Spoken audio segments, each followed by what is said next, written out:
सरकार कल भी मुसलमानों के विरोधी थी, ये सरकार कल भी दलितों के विरोधी थी, ये सरकार कल भी महिलाओं के विरोध में थी, ये सरकार कल भी किसानों के विरोध में थी, ये सरकार कल भी मजदूरों के विरोध में थी, ये सरकार कल भी वकीलों के विरोध में थी और आने वाले दिनों में भी ये सरकार वकीलों के विरोध में रहे। मैं ये बात क्यों कह रहा हूं? एक एक हजार पद खा जा रहे हैं, लूट जा रहे हैं, डकैती मार रहे हैं, कोई पूछने वाला नहीं। आज वकील साथियों ने मुझे रोका। वकीलों की मांग 50 साल से चली आ रही है। न्याय के लिए लोग हाईकोर्ट का दरवाजा खटखटाएं तो क्यों नहीं बनाते? केंद्र में सरकार आपकी है, राज्य में सरकार आपकी है, किसी से पूछने की कोई जरूरत आपको नहीं है, लेकिन आप बनाना नहीं चाहते। वकीलों ने मेरे सामने मांग रखी कि भाई उठाओ। वकील साथी जानते हैं, मैंने पार्लियामेंट में पश्चिम उत्तर प्रदेश में हाईकोर्ट की बेंच बने, इस मांग को उठाया। पार्लियामेंट में एडवोकेट प्रोटेक्शन एक्ट लागू हो, इस मांग को भी जोर शोर। जब वकीलों पर लाठीचार्ज हुआ कर लो और मीटिंग बुला लो और यहां से लखनऊ तक पूछ होगी, मैं आगे आगे रहूंगा आपके, मैं आपके साथ कराऊंगा और जब तक आपकी मांग पूरी नहीं होगी तब तक पीछे नहीं हटूंगा। इस बात का मैं आपको विश्वास दिलाता हूं। एक बार आप लोग तैयार हो जाओ, मन पक्का कर लो, आपको किसी नेता के दरवाजे जाने की जरूरत नहीं है। आपकी मांग को पूरा करवा के ही हम लोग दम लेंगे। आप लोग एक बार मांग अपना मन पक्का कर लो। एक दिन अगर ये काले कोट वाले अपने हक के लिए लड़ जाए तो अगले दिन सरकार चैन से सो नहीं पाएगी। प्यारे साथियों, इस देश में उसी की सुनी जाती है जो लड़ता। अगर आप सोचते हो सिर्फ ज्ञापन देने से बात बन जाएगी तो नहीं बनेगी। आप मन पक्का करो, हम लोग आपके साथ। एक वकील होने के नाते मैं आपके बीच में खड़ा। जो लाठी आपकी तरफ चलेगी सबसे पहले सेना चंद्रशेखर आजाद का होगा, मैं आपको विश्वास दिलाता। वकीलों की तरफ गोली चलाने का कोई काम करेगा तो मैं आपको यह भी विश्वास दिलाता हूं कि पीठ नहीं होगी, सीने पे गोली आपका भाई आपके लिए खाने का काम करेगा। प्यारे साथियों, आज इस देश में, उत्तर प्रदेश में और इस देश में जो नौजवान इस देश की रीढ़ है, पढ़ा लिखा नौजवान, बेरोजगारी के चरम पे, कोई सुनने वाला नहीं।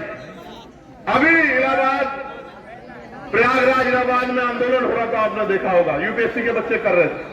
उनके बाल पकड़ के किया तो पुलिस के लोगों ने, लेकिन मैं पुलिस के लोगों को इसलिए दोषी नहीं मानता क्योंकि पुलिस सरकार के अधीन।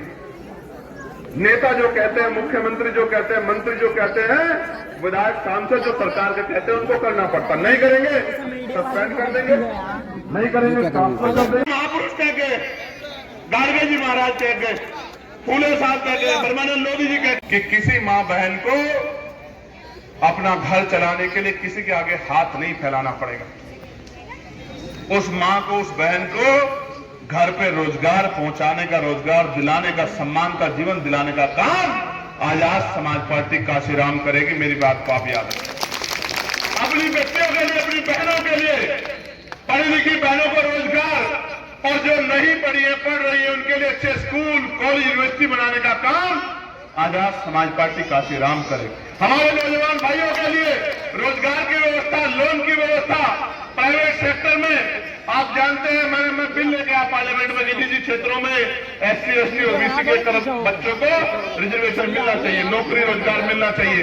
मैं पार्लियामेंट में आवाज उठाता रहा कि एससी, एसटी, ओबीसी के कर्मचारियों को प्रमोशन में मिलना चाहिए। मैं पार्लियामेंट में लड़ता रहा कि पुरानी पेंशन बहाल होनी चाहिए, लेकिन ऐसी सरकार है, दोनों कानों पे हाथ रख के बैठी है कि इस सरकार को कुछ सुनता नहीं है। और भगत सिंह जी ने कहा था, बैरों को सुनाने के लिए धमाकों की जरूरत पड़ती है और लोकतंत्र में धमाका, लोकतंत्र में धमाका इतनी शालीनता से होता है, इतने चुपके से होता है, पर्दों के बीच में होता है कि जब नगीना में वो धमाका हुआ था तो ईवीएम का बटन नीला हो गया था। आपको मेरी बात को याद रखना है।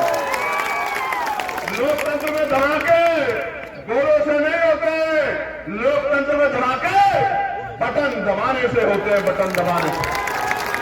जहां आप आजाद समाज पार्टी का बटन दबाओगे, ये गुंडे प्रदेश छोड़ के दूसरे प्रदेशों की तरफ भाग जाएंगे। मेरी बात का याद रखना। ये तभी संभव होगा जब आप अपने बच्चों की परवाह करोगे। आप याद करो बाबा साहब को, याद करो। मैं घर घर जाके बता रहा हूं, मीटिंगों में बता रहा हूं, इंटरव्यू में बता रहा हूं, लाइव के माध्यम से बता रहा हूं, मैं आपको बताना चाहता हूं, डरने की जरूरत नहीं है किसी से। कोई अगर आप पे सवाल खड़ा करता है तो अपने बच्चे को काबिल बनाओ पढ़ा लिखा के कि वो सवाल का जवाब आंख से आंख मिला के दे सके, अपने बच्चे को काबिल बनाओ। मैं आपको बताना चाहता हूं नौजवान साथियों, गौर करो, इस देश में 1919 से पहले 3% लोग वोट करते थे। कितने % लोग वोट करते थे? जोर से बताओ, बोलना सीखो, जोर से बताओ, कितने % लोग? 3% लोग।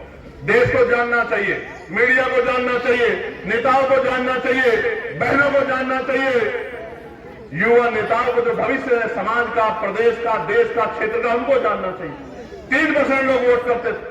फिर मॉन्टेगो चैनफोर्ड सुधार समिति बनी, उसने सुधार के लिए, रिफॉर्म के लिए अपना प्रस्ताव दिया। उन्होंने कहा वोट की संख्या बढ़ानी पड़ेगी, और वोट की संख्या बढ़ाने के लिए किनको वोट का अधिकार देना पड़ेगा? गौर से सुनना, उनको जो टैक्स देते हैं, अध्यक्ष जी, जिनको जो लोग टैक्स देते हैं, किनको? जिनके पास बहुत बड़ी जमीन है, जमींदारी, किनको? जो बहुत पढ़े लिखे हैं, किनको? जो बहुत पैसे वाले, किनको? जो राजा महाराजाओं के परिवार से आते हैं। संख्या बढ़ी, 3 से बढ़ के 15% हो गई। 80 लाख लोग वोटर बन गए। 80 लाख आबादी थी, 30 करोड़ से ज्यादा वोटर तैयार हुए। 80 लाख। कितने वोटर तैयार हुए? जोर से सुनो, बहुत कायदे की बात बता रहा हूं, समझ आ जाएगा कि देश को हमने, हमारे महापुरुषों ने क्या दिया है। 80 लाख वोटर तैयार हुए, और आपको जान के बड़ा अचंभा लगेगा, उन वोटर में एक भी महिला नहीं थी। कौन नहीं था? एक भी महिला नहीं, किसी भी जाति की, किसी भी धर्म की। तो ये ताकत देने का काम कौन करेगा बताओ? दोनों हाथ धोके बताओ, कौन करेगा? दोगे नहीं दोगे ताकत? मदद करोगे नहीं करोगे? पक्का? मैं आपका बहुत बहुत धन्यवाद करता हूं, और पुनः श्रद्धेय चंद्रपाल सिंह जी के लिए, इस क्षेत्र के लिए, इस पूरे परिवार के लिए, मंचासीन तमाम मेरे परिवार के लिए, सामने बैठे मेरे इस परिवार के लिए, हमारे पुलिस के परिवार के लिए, हमारे एडमिनिस्ट्रेशन के परिवार के लिए मैं मंगल कामनाएं करता हूं महापुरुषों से कि इनके दुख तकलीफें दूर हो और इनको अच्छा सोच रखे महापुरुष, उनका आशीर्वाद तो बने। बहुत बहुत धन्यवाद। जय हिंद, जय भारत।